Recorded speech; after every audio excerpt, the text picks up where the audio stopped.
in terms of the terms of reference, that the deadlines would be 3 months for an interim report and 6 months for the final report.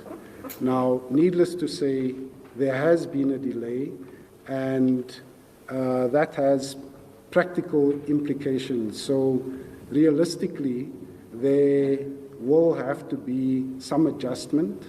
That is a matter with which Justice Madlanga, the Minister of Justice, Mamoloko Kubai, and the President will engage on and take into account the delay and its impact. And they, I'm sure, will in due course pronounce in terms of whether there will be an adjustment. But peace in Pan-Africanism to all my African brothers and sisters from all around the world. Welcome back to King Seso. I'm your host, Kagiso Hlongwane, host in Jiva Sono, and we're back at it again with another one. And this time around, I'm covering this press briefing that the Madlanga Commission had, updating us on the latest when it comes to them starting. I think they are starting somewhere mid-September.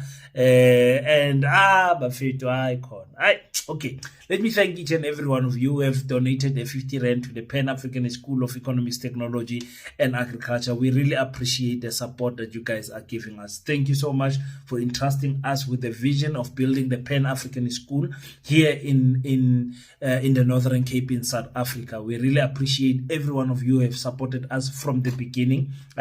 Towards the end of this month, I think we will, according to our calculation, would have generated enough money to buy the first batch of the building material. So we are very happy to announce that, ladies and gentlemen. We don't take it lightly that you have entrusted us with such a big responsibility as African people to say, okay, there is a group of young people who are trying something. Let me sow some 50 Rand there. Let me see what is going to come out there. We are not going to disappoint you. A report will be given to you. A video will be done for you. You'll be seeing everything and where your money will be going. Thank you so much, guys, for donating to the Pan-African School of 50 Rand Jepel. Short away, send 50 Rand Jepel. It's not for cold drink. It's not for salaries. Nobody gets paid in Paseta. Nobody receives anything. It's all about buying material and paying the labor. That is our biggest stress right now. The labor cost that is very high. People are getting paid 350 per day.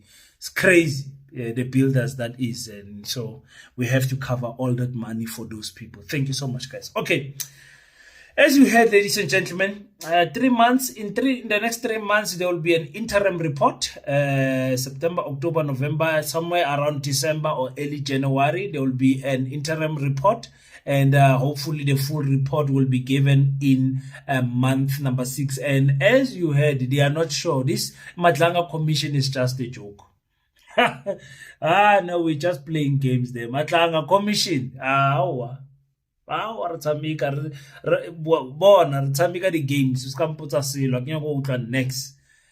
They themselves are saying because of the delay that has happened, the delay is because of the IT system that they have been looking for. They've been doing bidding for this tender premier IT companies to come and get the best IT company, so that their files can be cyber proof. Nobody can hack them and everything. I'm sure the bulk of the money is going to that IT company. I'm pretty sure.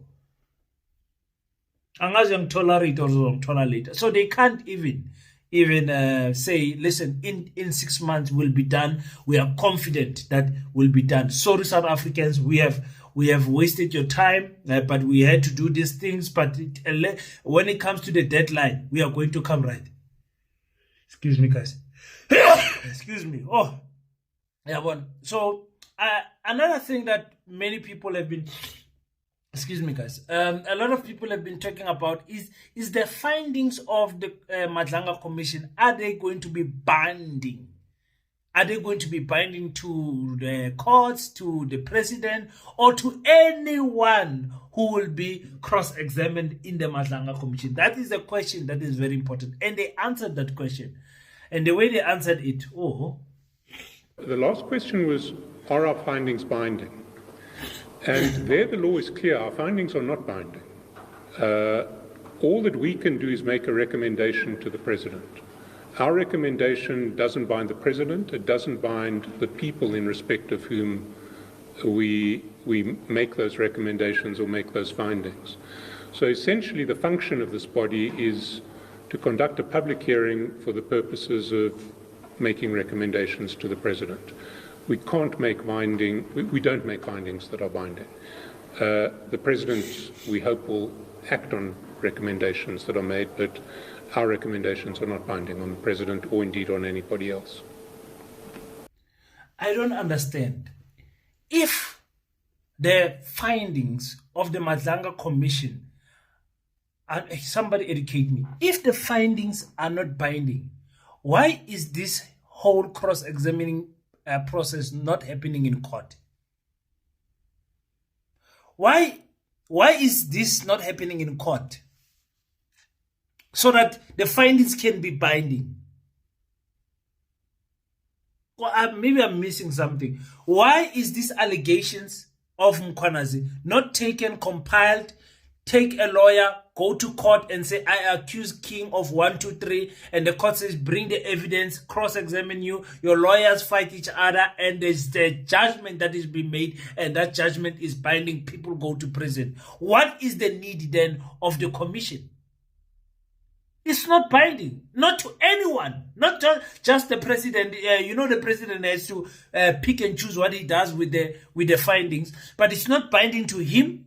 There's no forcing of action to him or to anyone that will appear on the Madlanga Commission. What a waste of time and money. What a waste of time and money, ladies and gentlemen. I can't believe this. Well, I can, but, I can't believe we're wasting money like this. It's crazy. Nenza. No cross-examiner for what? And those guys who are cross-examining and doing all of these things, they are getting paid hefty monies. Serious monies. Retirement monies. See Madlanga, they're going to pay him, I don't know how much. Millions of rands. Just to supersede everything here. They're going to get paid a lot of money. Daughter. So imagine you go into a process knowing that whatever we do here, it's not binding to the president. Okay, then that will lead me to talk about witness protection. Are those people who are coming there then protected if your things are not binding? Let's hear what they say. On the question of witness protection, the terms of reference are quite unique in that it requires the Commission to provide witness protection.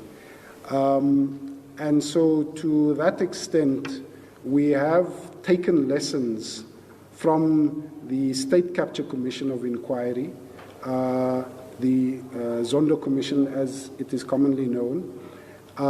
So we've taken those lessons, but given the unique nature of this commission, which has within its sights, within the terms of reference, some of the very state entities which are charged with responsibility for witness protection. So we are innovating, and we are not going to discuss those details in public precisely because it deals with witness protection, and their safety is sacrosanct.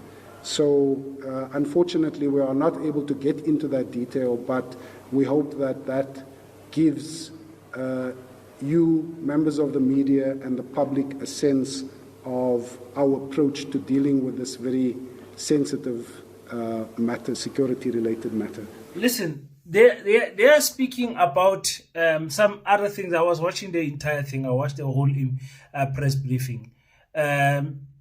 There are some state entities that are supposed to be protecting whistleblowers. Those state entities are also in question.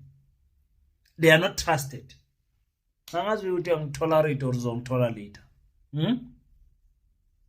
So the people that are supposed to to defend weakness are also leaking information out, and those weaknesses are being assassinated. There's people that have been shot, witnesses, whistleblowers that have been shot in boardrooms, just in JPL in the boardroom. I want to get it, bam, bam, bam, bam, gone. Makes you scared to talk for life. There's a anonymous hotline that you can call. Hello, my name is King. That's my anonymous name, and I want to give you information about King. He did 1, 2, 3, but please don't say anything. It's not me.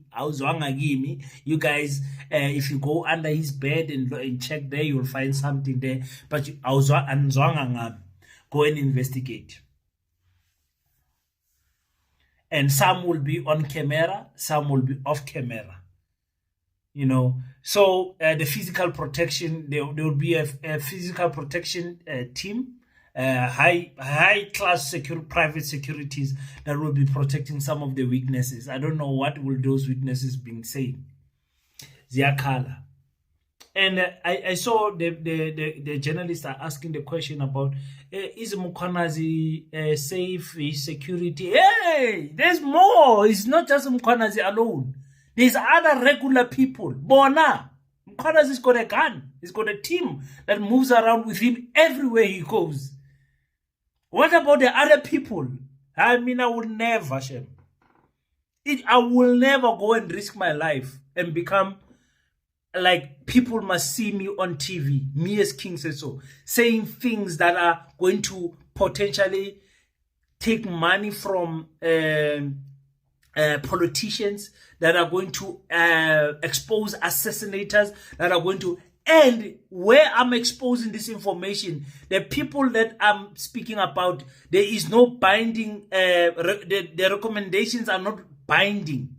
Like they might not get arrested.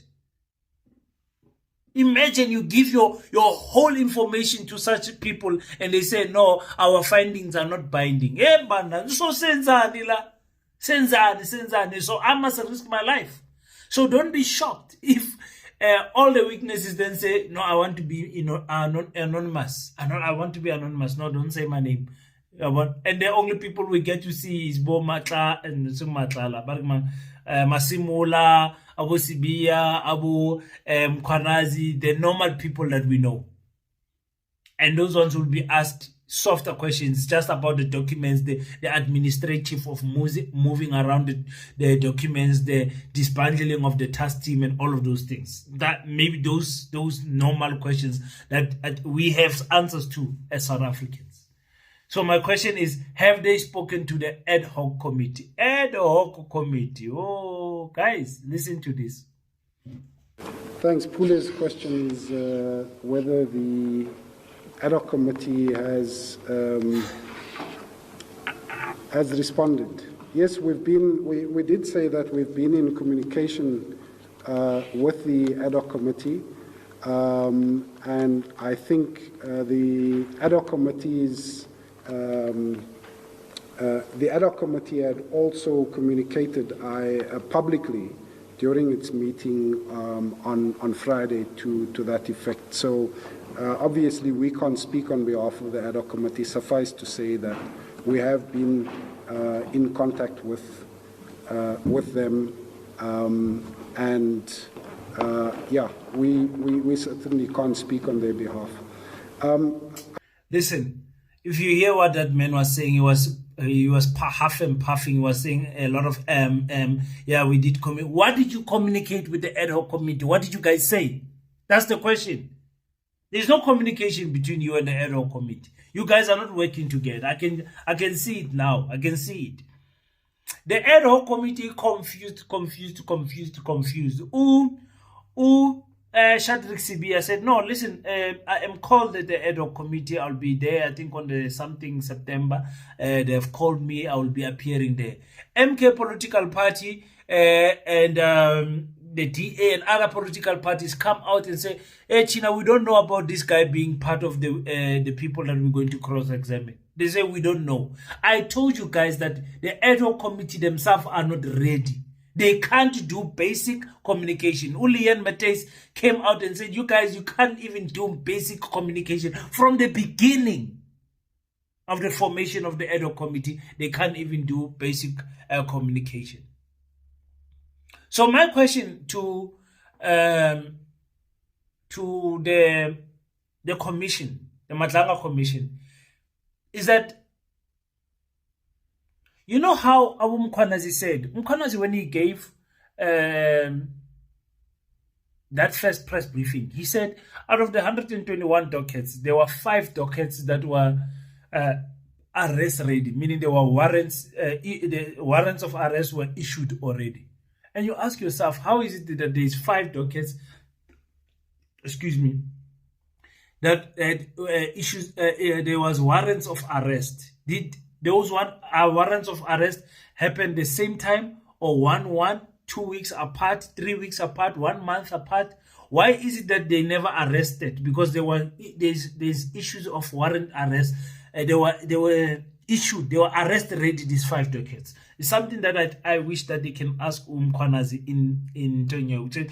Before they took the dockets, you had warrants of arrest for 5 dockets. Why didn't you perform that warrants of arrest? But anyway, let me go back to my question. My question is, as they said, the Matlanga Commission, they will not disturb the police work that is happening. So what if in 6 months or in 3 months or in whatever month, the dockets are no longer 121? Yeah, actually, is the problem here the disbanding of the task team, or the movement of the dockets, the coming back of the dockets? Is the problem Usbia and the interference of Mkunu? What is the issue actually here? I think that's something that they need to get to the bottom of, and that will it will give me a nice sleep if they can answer those questions. Because for me, I see no working relationship between the Matlanga Commission and the ad hoc. Remember, the reason for that is because these are 2 different people. These are professionals doing something that they are it's in their line of expertise. These ones are cross-examining and questioning for Parliament report. These ones. And also, I told you, with the politicians, expect that they're going to be scoring political points. Expect it that there will be those ones who are attacking Mkhwanazi and those ones who are defending Mkhwanazi. At the end, it will be a back and forth between political parties, and Mkhwanazi will be standing there and say, after you guys are done, I will answer. That is what I foresee is going to happen in the ad hoc committee. I've got absolutely no confidence in the ad hoc committee. Even today, I'm talking about yesterday, they were still saying, we did not know that Ket Matlala. Well, Ket Matlala, maybe I should report about him also. Let's say, my passport, he's traveling crisscrossing countries by foot, and all of those things are Ket must stay in prison. Ket must stay in prison. Yeah, so anyways, got absolutely no confidence in the ad hoc committee. Absolutely nothing. If those people can still, by now, after what Leon Matthys said last week about them not being ready, they still continue not having clear, healthy communication lines. I Buffett for the support for the channel. Thank you so much for those who have joined the channel as members. They click the join button and they are contributing 50 Rand. Some of you are calling us and sending us coffee money. Thank you so much. Thank you so much. I really appreciate it so much. Just click the subscribe button. When all you need to do for me is click the subscribe button, hit the bell icon so that you can be notified every time your boy King uploads a video, and also leave your thoughts on the comment section. I want to know what you think about this media briefing that the Matlanga Commission had. Thank you so much, ladies and gentlemen. Until we meet again, don't forget to pray, but after you pray, stand up, African child, do your best so that God can do the rest. Peace in Pan-Africanism. I salute you.